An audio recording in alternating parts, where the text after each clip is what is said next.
And today, we want to talk about, as in me, I would like to talk about my experience thus far with imposter syndrome. I think that's something that constantly, I don't think it goes away as a therapist, if we're being honest, right? Unless you embrace the fact that you won't have the answer for everything.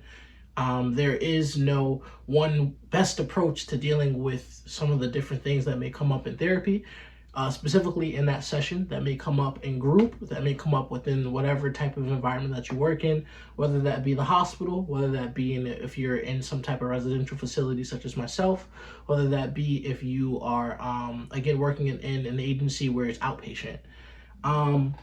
So with that said, I think the best thing you can do is embrace the moments where you feel like you don't know anything, and embrace those moments and cherish the moments where you feel like you are on a roll and you just know what to do, no matter what the person may say in terms of in the session or what they may do in the group. And if you, it's okay not to know what to do. It's okay to second guess yourself, but follow through. And if you're wrong, then talk about that with your supervisor or a colleague and try to be better for next time. Really, I think to work with imposter syndrome is to give yourself grace and compassion. That same compassion and I think understanding that you give towards your clients, make sure you're doing that toward yourself.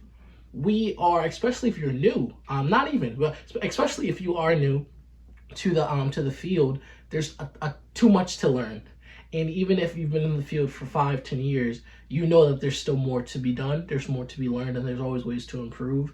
So I think as long as you find your personality, like what is the most way for you, what's the best way for you to be authentic, and then roll with that and constantly find ways to kind of like refine and strengthen your skills. I don't think there's anything wrong with making mistakes. I am a big believer in making mistakes so you can learn from it.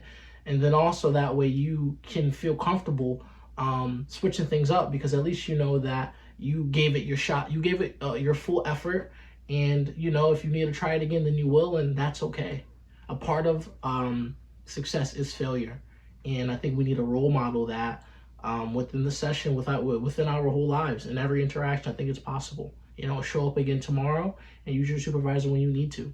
I think we need to remind ourselves as therapists that our clients are not fragile individuals that are going to explode and break if we do an intervention and it's not executed to perfection.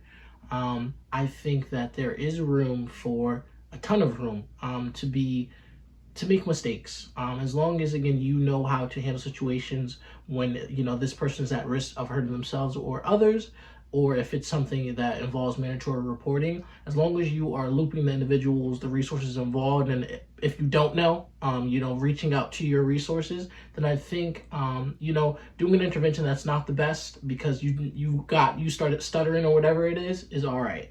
If there's a moment where you feel as if you don't know what to say, sit in that. That takes me to my next point. If you feel as if you need to have an answer for every, disclosure that your client makes, I think that right there is us having a misunderstanding of what therapy is. You are a human being that is in this moment with them, that is trying to be supportive, that are using your clinical training skills of what you went to school for, what you graduated with, or you're on your way to graduating, to help them in whatever way you can at that time period, whether that be by being a listening ear and you're showing unconditional positive regard, whether that be utilizing, some of those more advanced counseling skills to help them see things that they didn't see because they were stuck in their rigid ways of thinking.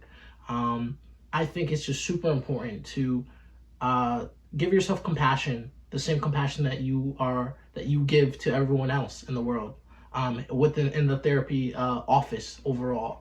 I think it really is just about knowing that you're taking it one day at a time. You are improving and trying your best to get better every day. You go to class every day. You come back to work is another opportunity to learn, to improve. You research things. You take these exams to get to the next step, and you're going to do that for the rest of your time in the career. And there will always be more to learn. So give yourself that grace, especially if it's the beginning of your long career. And I feel like I'm talking to myself at this point. And just try to be better than you were yesterday. I think that these are the things that run through my mind when I, try to address the imposter syndrome that I experience. If you like this video, please make sure you hit that like button. Follow me on YouTube as well as on TikTok. Thank you. Take care.